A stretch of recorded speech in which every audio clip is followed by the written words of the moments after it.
Good morning students. तो जैसे मैंने आपको बताया था, सीए फाउंडेशन की एग्जाम जैसे ही कंप्लीट होगी मैं आपको पूरा सॉल्यूशन अवेलेबल करके दूंगा। तो यहाँ पे मैं आपके सामने सीए फाउंडेशन में 26 एग्जाम के अकाउंट्स पेपर के पूरे सजेस्टेड आंसर अवेलेबल कर रहा हूँ।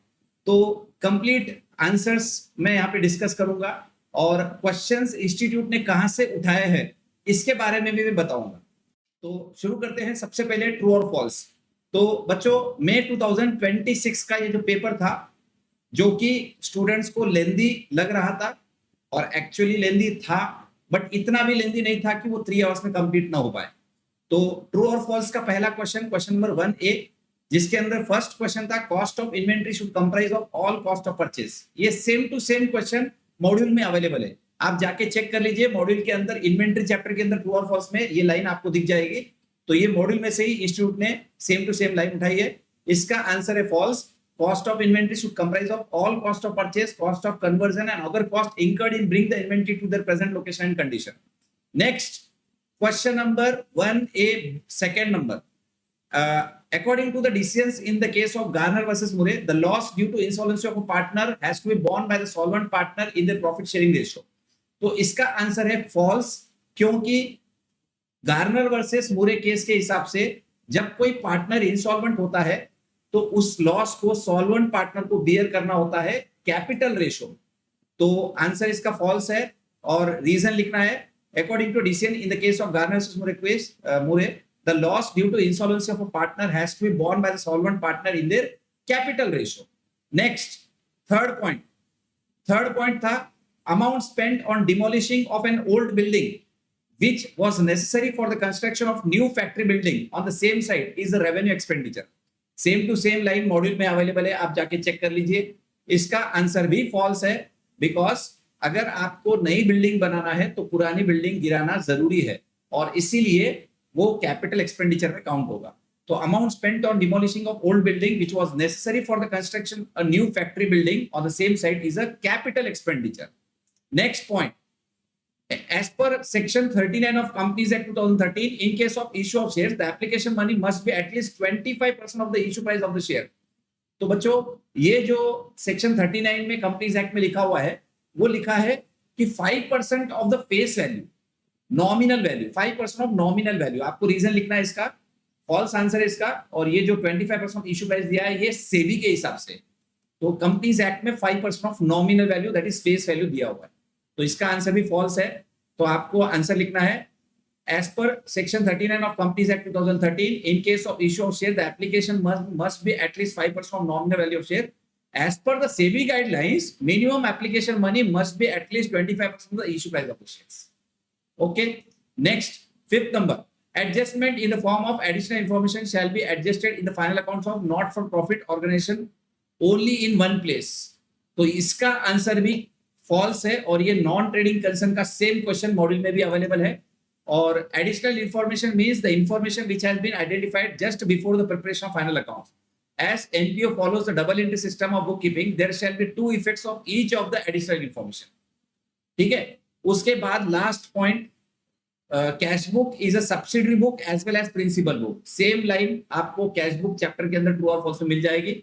इसका आंसर है true, since the balance is directly taken from the trial balance from the cash book, hence it is a subsidiary book as well as principal book। तो ये थे ट्रू और false के आंसर्स। और अब आगे हम जाते हैं क्वेश्चन नंबर 1B, जो कि एक थियरी क्वेश्चन था चैप्टर 1 से रिलेटेड, अकाउंटिंग पॉलिसी रिलेटेड। तो define accounting policy in brief, name the major characteristics which should be considered for the purpose of selection and application of accounting policy, and also state the condition in which change in accounting policy should be made। बच्चों, ये जो question institute ने इतना बड़ा theory का बनाया है, ये पूरा का पूरा समरी आपको लिखना है। जो इस चैप्टर की, इस यूनिट की अकाउंटिंग पॉलिसी जो यूनिट है चैप्टर नंबर 1 के अंदर, उसमें आप समरी पढ़ोगे तो आपको वहां पे अकाउंटिंग पॉलिसी का डेफिनेशन दिया हुआ है, उसके बाद मेजर कैरेक्टरिस्टिक्स दिए वाले हैं, और उसके बाद state the condition in which change in accounting policy should be made, ये भी दिया हुआ है। तो आपको पूरा इसमें क्या करना था, समरी लिखनी थी। जो उस चैप्टर की समरी है उसको आपको यहाँ पे आंसर बोल के लिखना था 4 मार्क्स के लिए। बहुत ही इजी क्वेश्चन था। उसके बाद आ जाओ क्वेश्चन नंबर 1C, जो कि एक सब्सिडी बुक से रिलेटेड क्वेश्चन है। और ये सेम क्वेश्चन मॉड्यूल में भी है, लेकिन ये परचेज बुक के लिए दिया हुआ है। और इन्होंने इंस्टीट्यूट ने क्या किया है, उसी क्वेश्चन को परचेज रिटर्न बुक बनाने के लिए सेम क्वेश्चन दे दिया। ठीक है, नंबर चेंज किए हैं but pattern of question same है। इसमें भी ये दो ट्रांजैक्शंस जो है वो परचेज रिटर्न बुक में रिकॉर्ड नहीं होंगे, फर्स्ट और फोर्थ नंबर का ही रिकॉर्ड होगा। तो एक बार इसका सॉल्यूशन देख लेंगे हम।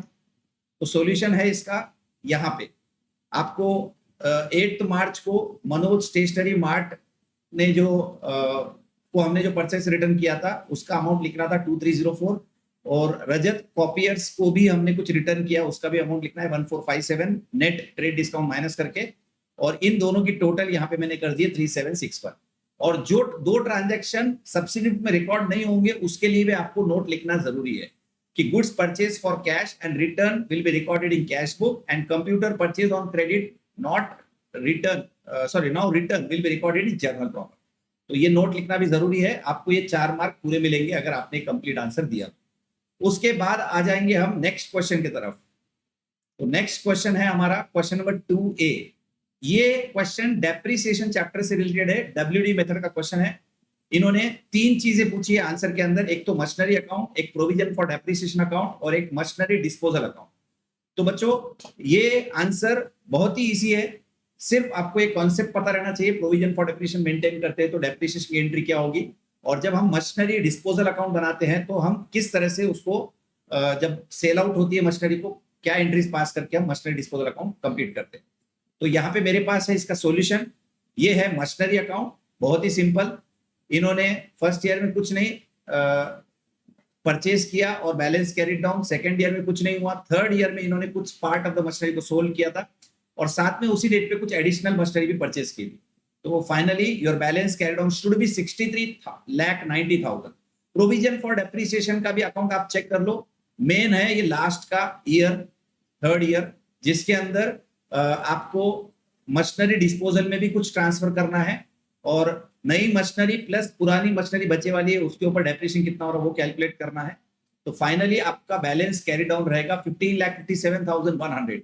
और उसके बाद एक अकाउंट बनाना है मशीनरी डिस्पोजल अकाउंट, जिसमें हमको 4 लाख की मशीनरी का कॉस्ट था, उसको हमने बेच दिया 2,25,000 में, जिसके ऊपर डेट ऑफ सेल तक का डेप्रिसिएशन 92,200 हो चुका था। तो इसको हमने लॉस में बेचा है 82,800 लॉस में। ठीक है, तो ये है क्वेश्चन नंबर 2A का कंप्लीट सॉल्यूशन, जो कि आपको 10 मार्क के लिए क्वेश्चन पूछा था। उसके बाद आ जाओ क्वेश्चन नंबर 2B। ये रेक्टिफिकेशन ऑफ एरर का स्टेज 2 का क्वेश्चन है। स्टेज 2 मतलब फाइनल अकाउंट अभी तक फाइनल नहीं हुए और आपको जो है ट्रायल बैलेंस बनाने के बाद कुछ एरर्स पता चले। तो ये भी बहुत ही इजी क्वेश्चन था और रेक्टिफिकेशन करना था आपको। तो मैंने यहाँ पे पूरे एंट्रीज यहाँ पे लिखे हैं, तो आप आपके आंसर से ये एंट्रीज चेक कर लेना। अगर आपके इस आंसर से मैच होते हैं तो आप करेक्ट हो, अदरवाइज आपका कहीं ना कहीं मिस्टेक हो चुका है। तो ये एंट्रीज आप चेक कर लो। Sales account debit sales return to suspense, suspense account debit to Radhe account, furniture account debit to wages account, Janak enterprise account debit to allowance account, 5th number entry sales return account debit to JV corporation. उसके बाद motor car account debit depreciation on motor car account debit to car maintenance. उसके बाद में sales account debit to furniture account, Hetal account debit to bad debt recovery account, discount allowed account debit to suspense account and drawing account debit to employ benefit expense account.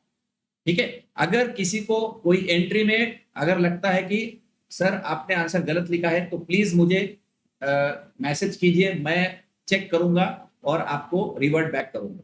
ठीक है, generally मैंने overview किया है तो मैंने जो answers लिखे वो करेक्ट ही है, बट हो सकता है गड़बड़ में कभी एक आधा कोई एंट्री में कोई मिस्टेक हुई होगी।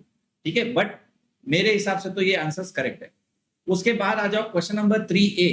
क्वेश्चन नंबर 3A जो था वो एडमिशन ऑफ पार्टनर से रिलेटेड क्वेश्चन था और बहुत ही सिंपल क्वेश्चन था। हमने कई बार 12th में ये क्वेश्चंस की प्रैक्टिस की है। बस आपको 12th का माइंड में रखना है, गुडविल का खाली अलग ट्रीटमेंट है फाउंडेशन में और 12th में, बस बाकी सब कुछ सिमिलर हमने बहुत बार किया हुआ है।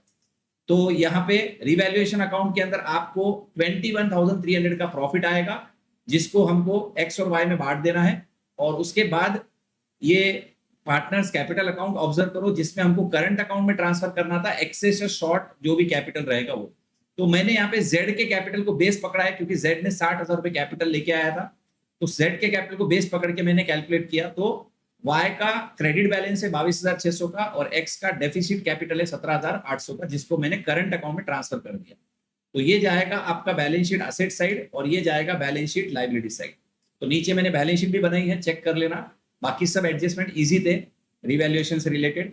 खाली इतना है इसके अंदर कि हो सकता है कि इंस्टीट्यूट सजेस्टेड आंसर जब दें तो बैंक ओवरड्राफ्ट को यहाँ पे 0 बता दे, क्योंकि हमारे पास बैंक बैलेंस है 96,000 का।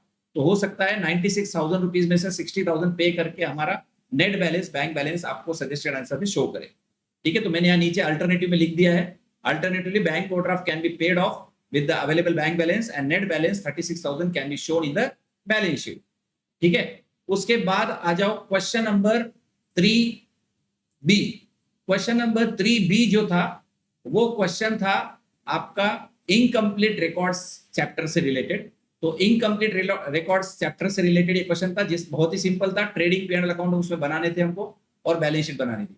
तो ट्रेडिंग P&L अकाउंट के अंदर आपको ग्रॉस प्रॉफिट आएगा 90,000 और उसके बाद नेट प्रॉफिट आ जाएगा 13,250 रुपीज।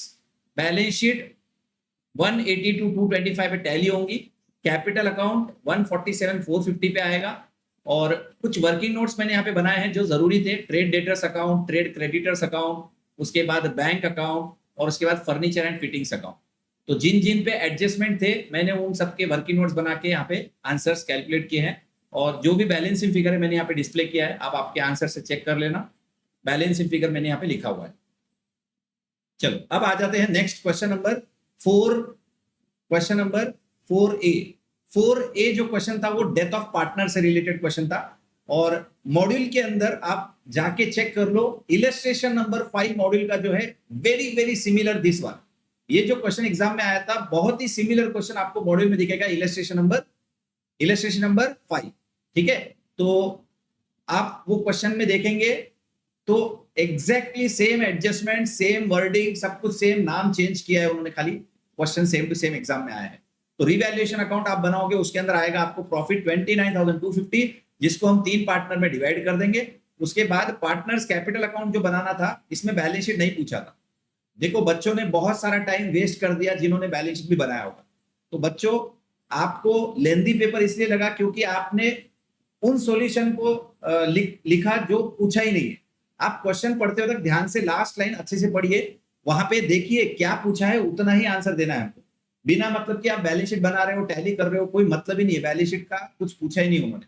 तो पार्टनर्स कैपिटल अकाउंट बनाने के लिए पूछा है, तो यहाँ पे मैंने पार्टनर्स कैपिटल अकाउंट बनाया है, जिसमें फर्स्ट पार्टनर का 295,805, सेकेंड पार्टनर 278,537 और जिसका डेथ हो गया उसको पूरा पेमेंट देने के लिए बोल दिया गया था, तो 2,10,508।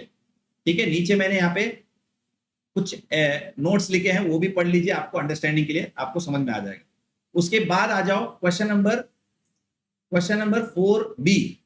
क्वेश्चन नंबर 4B जो था वो फाइनल अकाउंट से रिलेटेड क्वेश्चन था। फाइनल अकाउंट से रिलेटेड क्वेश्चन है और बहुत ही सिंपल क्वेश्चन है, एडजस्टमेंट भी बहुत ही सिंपल थे। तो आप देख लो, ट्रेडिंग P&L अकाउंट बनाया मैंने, इसके अंदर ग्रॉस प्रॉफिट आया 5,35,000 और उसके बाद नेट प्रॉफिट आ गया 85,250। ठीक है, अगर किसी का आंसर इससे मैच नहीं हो रहा है तो आप एक बार डिटेल आंसर चेक करिए, कहीं हो सकता है कि आपने कोई गड़बड़ की होगी जिसकी वजह से आंसर आपका वो नहीं आ रहा होगा। लेकिन मैंने यहाँ पे 2 बार कैलकुलेशन करके चेक करके ये आंसर्स बनाए हैं, तो मोस्टली आंसर्स करेक्ट है। और इसका बैलेंस शीट टोटल आ जाएगा आपका 13,93,250 रुपीज। ठीक है, उसके बाद क्वेश्चन नंबर 5A1। बच्चों क्वेश्चन नंबर 5A1 और 5A2 यहाँ पे 2 क्वेश्चन दिए थे, तो आपको ऑप्शन में भी था यहाँ पे। तो ये इन्वेंट्री से रिलेटेड क्वेश्चन है और same to same question module में आपको मिल जाएगा सेल्फ प्रैक्टिस के अंदर क्वेश्चन नंबर 3। जस्ट मॉड्यूल के जो भी नंबर्स है आप उसको क्या करो, डिवाइड बाय 0.4 करो, आपको ये नंबर से मैच हो जाएंगे। पूरे नंबर्स मैच होंगे, पूरे, एक भी नंबर ऐसा नहीं रहेगा जो आपको मैच नहीं होगा। मॉड्यूल के नंबर्स लो, डिवाइड बाय 0.4 कर दो, आपको ये आपके एग्जाम में जो क्वेश्चन पूछा था बस नंबर चेंज किया गया है। मॉड्यूल के क्वेश्चन को डिवाइड बाय 0.4 करो, आपको ये आंसर से मैच हो जाएगा। पूरे फिगर्स, मैंने कोई आंसर्स यहाँ पे निकाले नहीं है, मैंने वो मॉड्यूल में के आंसर को क्या किया, डिवाइड बाय 0.4 करके आपको ये पूरा आंसर बता दिया। ठीक है, तो इसका आंसर आएगा आपका 17,50,000 वैल्यू ऑफ इन्वेंट्री ऑन 31 मार्च 2026। उसके बाद आ जाओ 582 जो कि बीआरएस से रिलेटेड क्वेश्चन था, जिसमें हमको एक एडजस्टेड कैश बुक बनाना था और वो एडजस्टेड कैश बुक बनाने के बाद हमको बनाना था बीआरएस। तो इसके अंदर आपका एडजस्टेड कैश बुक का बैलेंस आएगा 38,72,500 और उसी बैलेंस को बेस पकड़ के हमको ये दो एडजस्टमेंट बीआरएस में लेने थे और आंसर आ गया बैलेंस एज पर पासबुक 39,27,500। तो बच्चों आपका आंसर इस आंसर से मैच होता है तो आपके आंसर बिल्कुल सही है। ठीक है, उसके बाद आ जाओ क्वेश्चन नंबर 5B जो कि नॉन ट्रेडिंग कंसर्न से रिलेटेड क्वेश्चन था, नॉन ट्रेडिंग कंसर्न से रिलेटेड, और ये भी क्वेश्चन इजी था। क्वेश्चन नंबर 5B था, 5B, हाँ ये 5B। तो ये 5B जो है इसका ही सिमिलर क्वेश्चन मॉड्यूल में भी अवेलेबल है और आपको ये क्वेश्चन उन्होंने थोड़ा सा चेंजेस करके दिया हुआ है और आपको इसमें बनाना था सिर्फ और सिर्फ इनकम एंड एक्सपेंडिचर अकाउंट। ठीक है बच्चों, बैलेंस शीट पूछा नहीं है तो जो लोग बिना मतलब के बैलेंस शीट बना रहे होंगे उनका टाइम वेस्ट हुआ होगा और उनको लगा कि ये पेपर बहुत ही लेंदी है।